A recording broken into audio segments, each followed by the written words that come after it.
बच्चा आसिफ है हमारे यहाँ, उसको ऐसे लार टपका करती थी हरदम, बंदी नहीं होती थी। और मतलब जैसे हाइपर बच्चे होते हैं, सामान तोड़ देना, इसको तोड़ देना, उसको मार देना, आंखों में मार देना बच्चों को।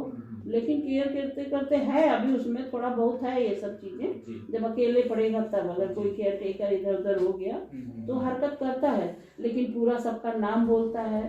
विद्यालय में जितने बच्चे हैं सबका नाम जानता है, सब स्टाफ का नाम जानता है और अच्छे से बोलता है।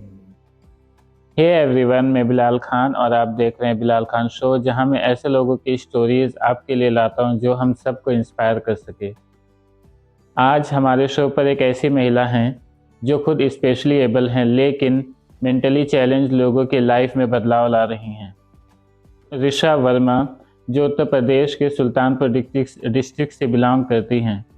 एक गरीब परिवार से होने के बावजूद उन्होंने मास्टर्स किया सोशल वर्क में, क्योंकि उन्हें शुरू से ही सोशल वर्क में इंटरेस्ट था।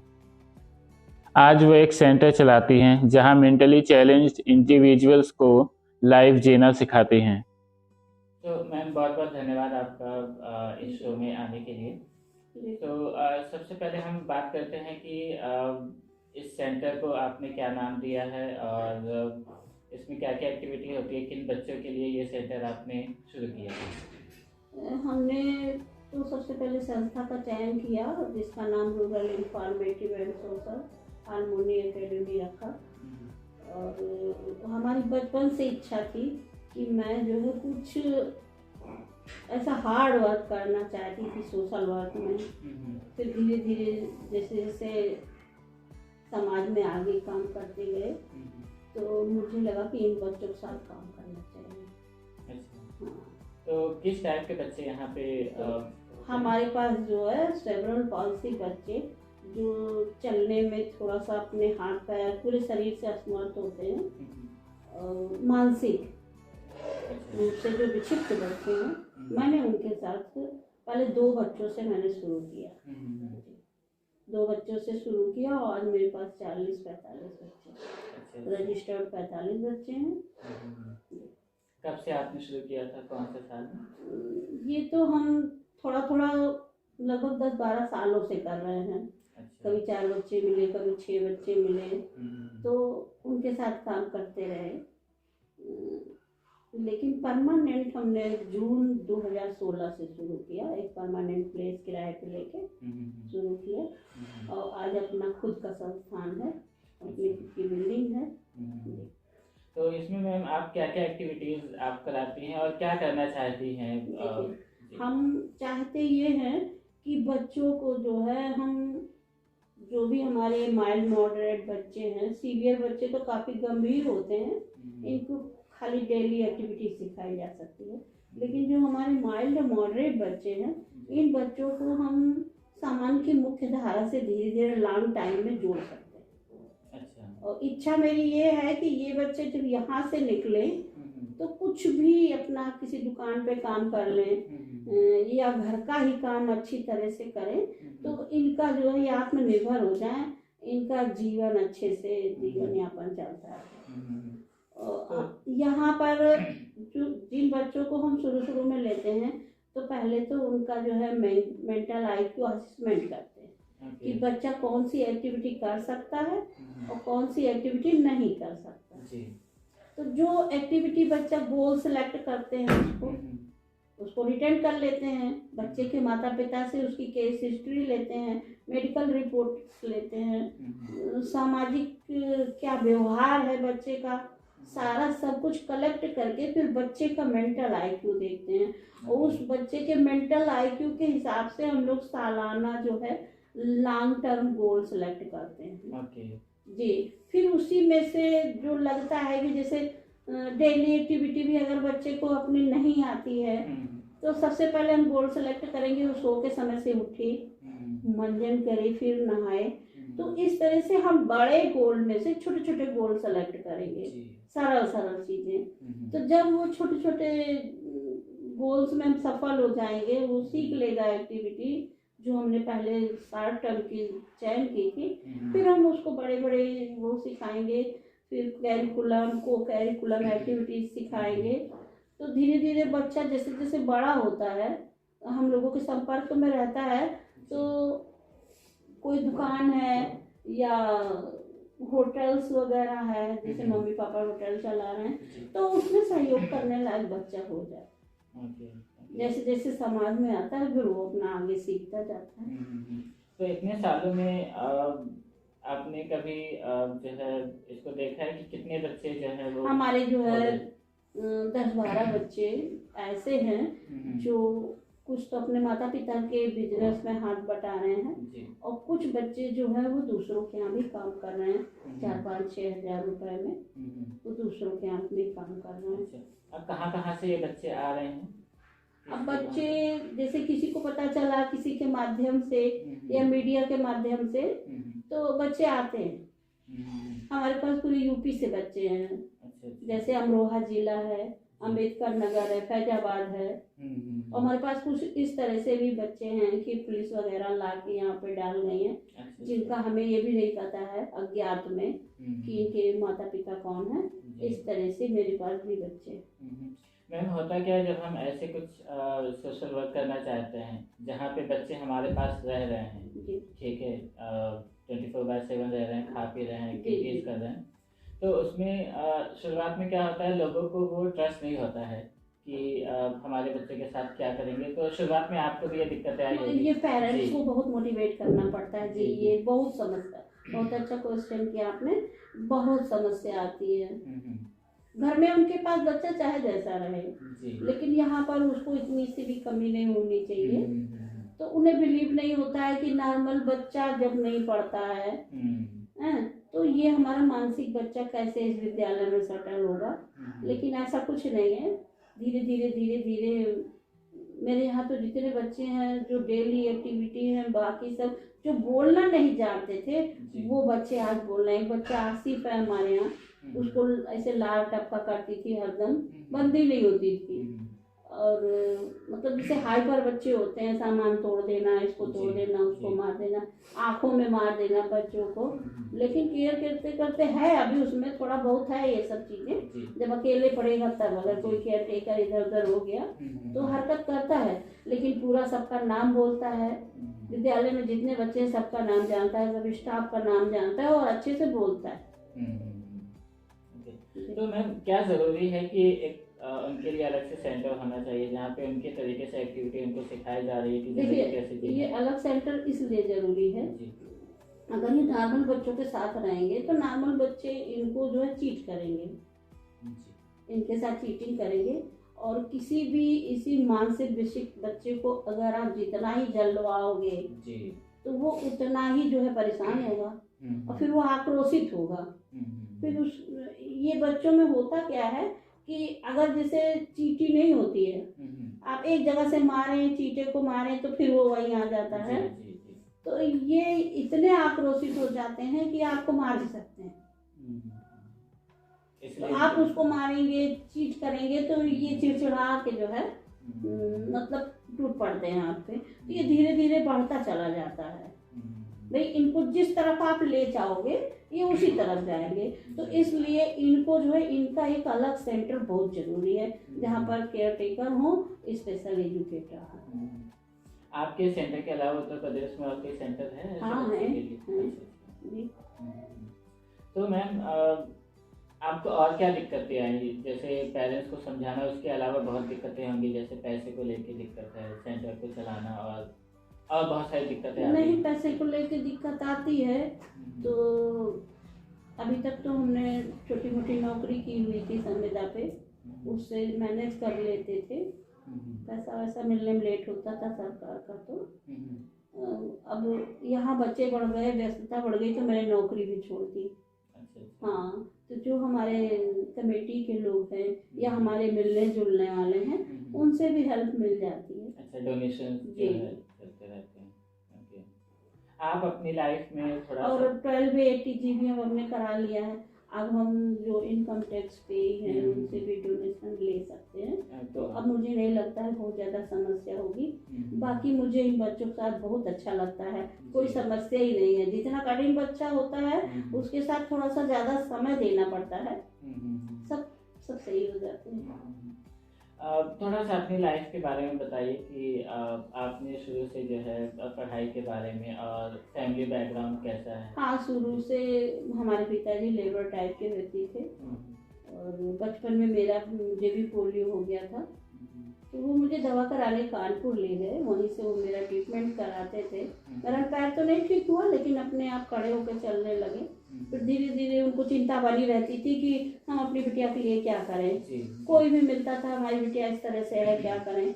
तो वही है ना कि लोग मिलते गए, कारवा बनता गया, किसी का बढ़िया पढ़ाओ, किसी का सिखाओ। तो मेरे पिताजी सबकी बातों को सुन के उसमें फिर वो सोचते थे क्या करें। फिर उन्होंने मुझको एडमिशन करवाया स्कूल में। मैं दवा भी चलती रही, दवा के साथ साथ जो है पढ़ाई होती रही। पढ़ाई के साथ साथ जब मैं थोड़ा और बड़ी हुई तो लोगों ने सुझाव दिया कि इसको कुछ टेक्निकल चीज़ें सिखाइए, क्योंकि आजकल हर व्यक्ति को पढ़ाई करके नौकरी मिलती नहीं है। और बचपन से ही मेरी पता नहीं क्यों इच्छा थी कि हम सोशल वर्क करेंगे। जब फिल्में वगैरह देखते थे अनाथ बच्चों की, तो मुझे बड़ा अच्छा लगता था कि इससे अच्छा लाइफ में कुछ हो नहीं सकता है, हम इसको कब करेंगे, हम भी ये करेंगे। फिर शादी वादी हुई, किसी तरह ससुराल आए, तो वहाँ मुझे ग्राम प्रधान अपने गांव का नियुक्त किया गया।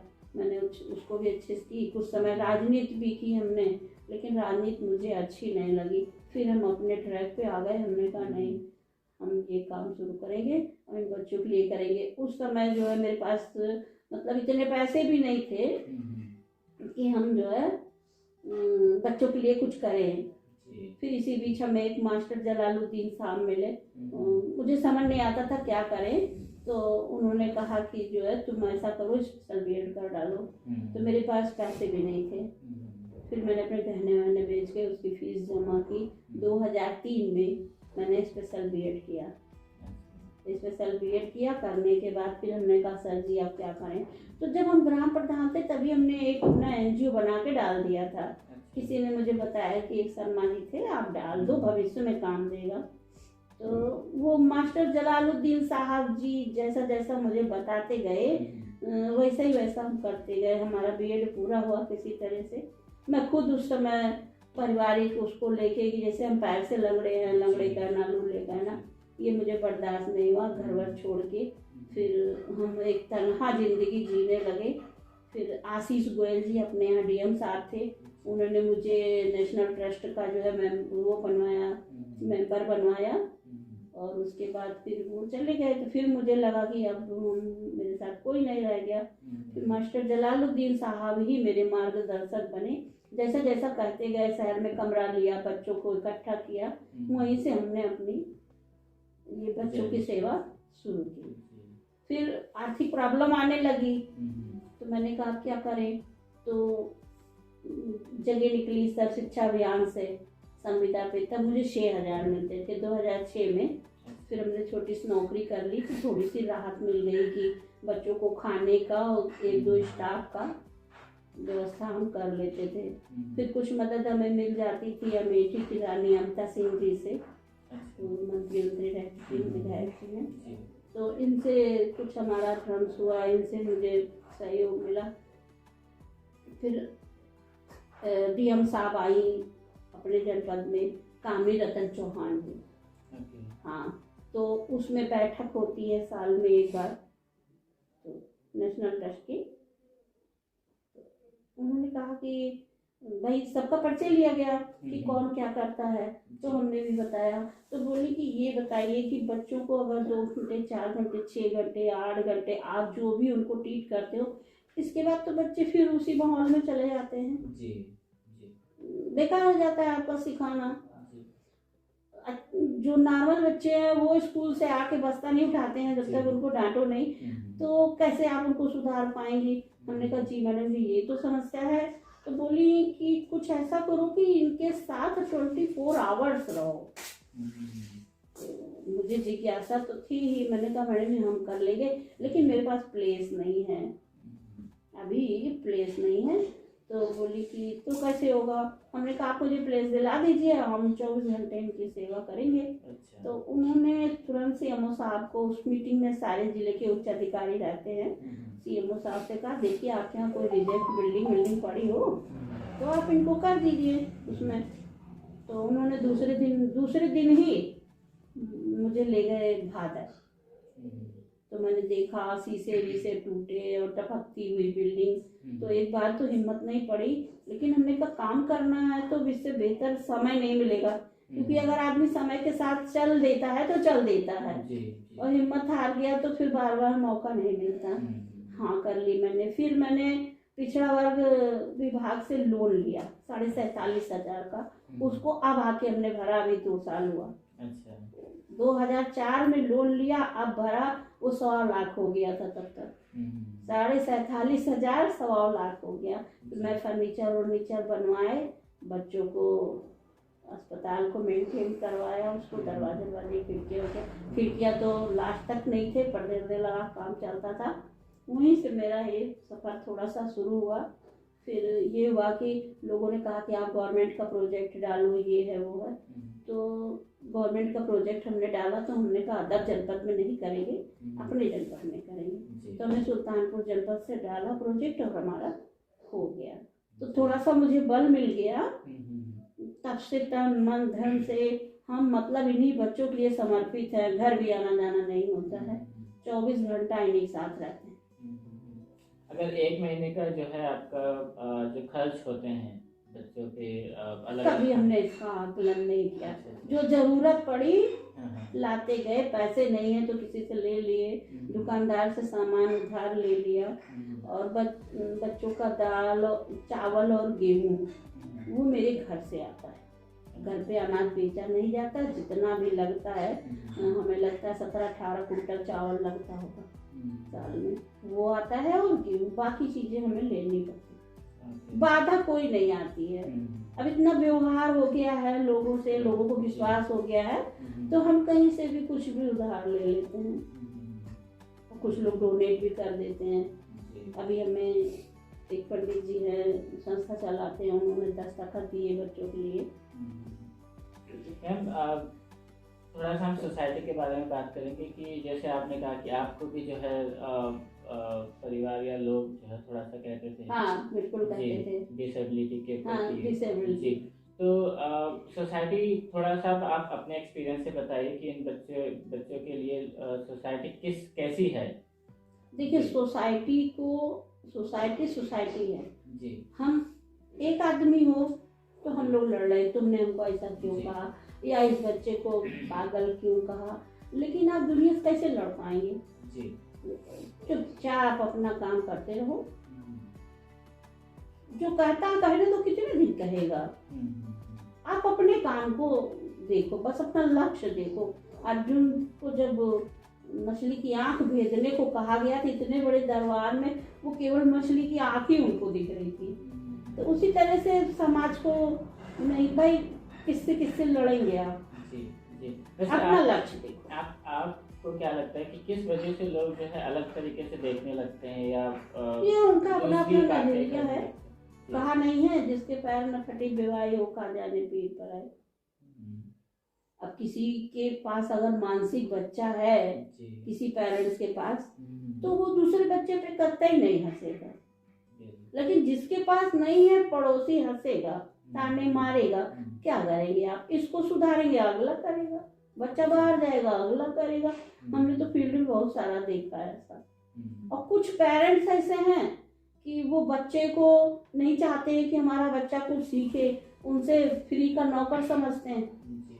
घर के काम काज अगर वो थोड़ा बहुत करने लगा तो उनसे नहीं मतलब है कि बच्चा मेरा आगे भी कुछ सीखे। जानवरों को चारा डाल रहा है तो वो चारा डालेगा, इसलिए डालेगा कि अगर वो नहीं डालेगा तो घर वालों को करना पड़ेगा। उनको नहीं सुधारा जा सकता है, ना उनको मोटिवेट किया जा सकता है। आपके हिसाब से अचीवमेंट, अभी तक आपको अचीवमेंट क्या क्या मिले हैं? बहुत सारे अचीवमेंट मिले। हर पेरेंट्स अलग अलग है। हाँ, हर पेरेंट्स अलग अलग हैं। कुछ की तो ये मानसिकता है कि जो है जब नॉर्मल बच्चे नहीं पढ़ते हैं तो ये पागल का पढ़ेगा, इस तरह के भी पेरेंट्स मिलते हैं। अब मोटिवेट करते हैं भाई, जिनको समझ में आ जाता है। पढ़े लिखे समाज में नहीं दिक्कत है, पढ़े लिखे समाज में कोई दिक्कत नहीं है। जहाँ पर गांव गंवई के पिछड़ा वर्ग है वहीं पर ये सारी दिक्कत है। आपको इस काम के लिए कुछ अवार्ड्स वगैरह भी मिले हैं? हाँ हाँ, अवार्ड मिले हैं हमको। सोनिया जी से नेशनल अवार्ड मिला है, राजीव गांधी नेशनल सद्भावना पुरस्कार, और माननीय योगी जी से भी मिला है भी 2017 में राज्य स्तरीय पुरस्कार। और बनारस की एक संस्था है जो सब सर चलाते हैं, उन्होंने भी हमें राज्य स्तरीय पुरस्कार से सम्मानित किया। मनाला अवार्ड भी मिला हुआ है मुझे। अब आगे नहीं पता क्या होगा। आपको क्या लगता है कि गवर्नमेंट, आपने काफ़ी सपोर्ट तो बताया कि जी जी मिलता है जी जी जी, तो वो काफ़ी है, उतना काफ़ी है जो सपोर्ट आपको गवर्नमेंट की तरफ से मिल रहा है, चल रहा है। अब जमाने के हिसाब से तो कम है ही। अब जैसे अभी मान लीजिए हमें कोई केयर टेकर रखना है 24 आवर्स, तो वो 5-6 हज़ार में तो नहीं मिलेगा ना, तो उसको किसी तरह इधर उधर करके मैनेज करना पड़ता है, आप लोग सहयोग लेके। ये है कि कुछ तो सपोर्ट है, जहाँ कुछ नहीं था मेरे पास 6 महीने साल भर में तो मुझे कुछ सपोर्ट मिल जाता था, अगला पिछला हिसाब बराबर कर लेते हैं जी। आगे क्या प्लान है आपका? सेंटर को किस तरीके से बढ़ाना चाहती हैं? हम इन्हीं बच्चों को, जैसे हमारे पास अभी 45 बच्चे हैं, हम चाहते हैं ये जितने भी बच्चे आए मेरे यहाँ से कोई बच्चा लौट के न जाए कि हमारे यहाँ मतलब जगह नहीं है। जितने भी ज़्यादा से ज़्यादा संख्या मुझे बच्चे मिलेंगे, हम उनकी सेवा करने के लिए तैयार हैं, अकेले ही। आप लोगों को क्या कहना चाहती हैं सोसाइटी को, और क्या हेल्प लेना चाहती हैं लोगों से, अगर कोई आपकी हेल्प करना चाह रहा है? तो मेरे मांगने से तो कुछ नहीं मिलेगा। वो क्या हेल्प करना चाहते हैं, वो कुछ भी बच्चों के लिए कर सकते हैं। अच्छा। अब इतनी बड़ी संस्था है, अब आप देखिए ही यहाँ से वहाँ तक कुछ भी हेल्प कर सकते हैं। बच्चों को कपड़े दे दें, अब ये नहीं पुराने कपड़े कोई लाख दे दे, वो हम नहीं लायक करते हैं। अनाज वगैरह दे दें, सामाजिक सहयोग कर दे। सामाजिक सहयोग में अगर उनके गांव में कोई बच्चा है इस तरह से है तो उसको संस्थान का पता बता दें, हमसे मिलवा दें। हम चाहते हैं जितने ज़्यादा से ज़्यादा बच्चे मिल जाए, हम उन्हीं सेवा में खुश हैं जी। क्या उम्र है आपकी? हमारी उम्र है 52। अब मतलब सोचना तो नहीं चाहिए, लेकिन होता है ना कि हमारे बाद इस नहीं तो हम, मेरा बच्चा भी, मेरा छोटा बेटा, वो 24 आवर्स सुबह जागने से रात सोने तक मेरे साथ हमारे हेल्प में रहता है। और एक बहू, तो जो कुछ हम कर रहे हैं वो देख रहा है, आगे करेगा। मेरी तो बहुत मुझे कष्ट होगा कि अगर ये आगे नहीं चलेगी तो, क्योंकि इसको हमने एक पैसे का ही एम नहीं बनाया है। मेरे कपड़े फटे रहे, लेकिन बच्चों के कपड़े नहीं फटे होने चाहिए। मेरा ये एम है, हमें बहुत अच्छे कपड़े नहीं चाहिए, बहुत सारा कुछ नहीं चाहिए, इन्हीं बच्चों की सेवा चाहिए। और कुछ बताना चाहते हैं? और कुछ क्या बताएं, आप क्या जानना चाहते हैं? नहीं, काफी हो गया। नहीं, अब ये तो हमने पूरा जीवन इनके लिए समर्पित कर दिया है।